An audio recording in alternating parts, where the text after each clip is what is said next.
Bonjour. Aujourd'hui, on va essayer de faire un exercice de physique nucléaire.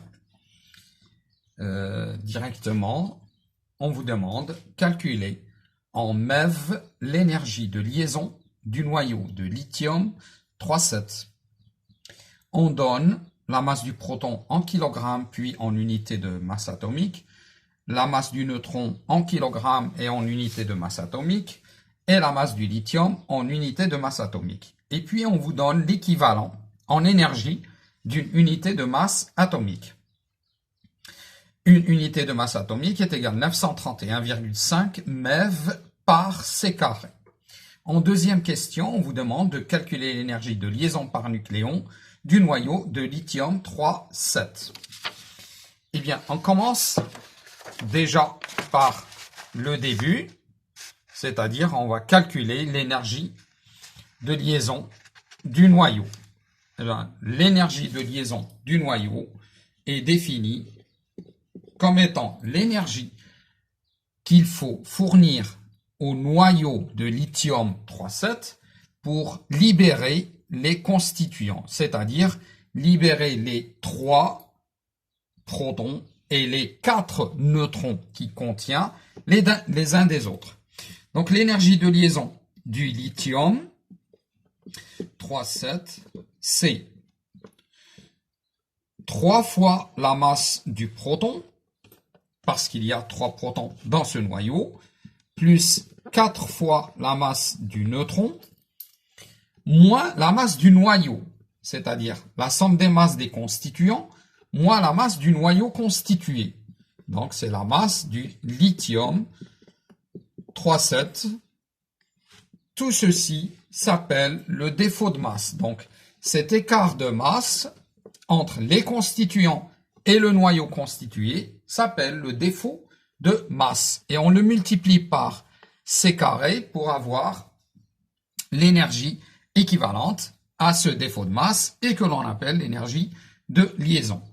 Eh bien, cela donnera 3 fois 1,007276 plus 4 fois 1,008665 moins 7,0154.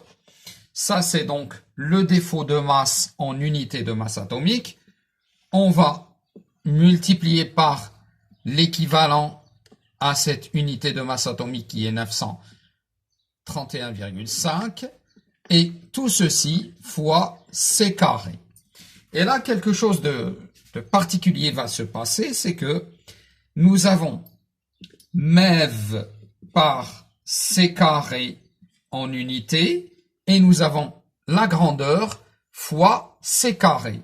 Et ce C carré va se simplifier avec celui qui est dans l'unité de cette masse équivalente à une unité de masse atomique et on aura à la fin la valeur directement 38,2735 MeV.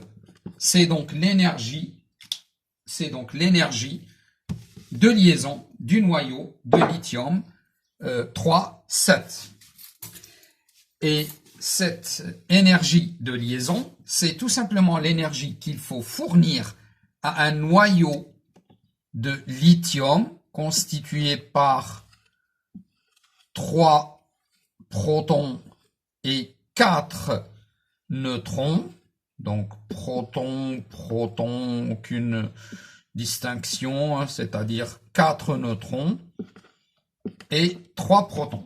Eh bien cela, c'est l'énergie qu'il faut fournir à ce noyau pour justement dissocier les uns des autres et avoir les protons et les neutrons chacun de son côté, c'est-à-dire ils ne sont plus liés. Donc il faut fournir cette énergie à ce noyau pour le libérer comme ceci et donc dissocier ses constituants. Cette énergie qu'il faut fournir à ce noyau s'appelle l'énergie de liaison. Maintenant, on vous demande aussi de calculer l'énergie de liaison par nucléon et qui est définie comme étant la moyenne de l'énergie de liaison par nucléon. Cette énergie se symbolise comme ceci, énergie de liaison par nucléon du noyau de lithium 3,7. Eh bien, c'est l'énergie de liaison du noyau 3,7 qu'il faut juste diviser par le nombre de nucléons qui est 7. Et dans ce cas, on va trouver une valeur qui est égale à 5,4676 MeV par nucléon. C'est-à-dire, chaque nucléon a une moyenne d'énergie de liaison qui est de 5,4676 MeV. Alors, cette énergie de liaison par nucléon est très importante. Pourquoi? Parce qu'elle nous permet de comparer la stabilité des noyaux. Par exemple, je prends deux noyaux dont l'énergie de liaison est connue.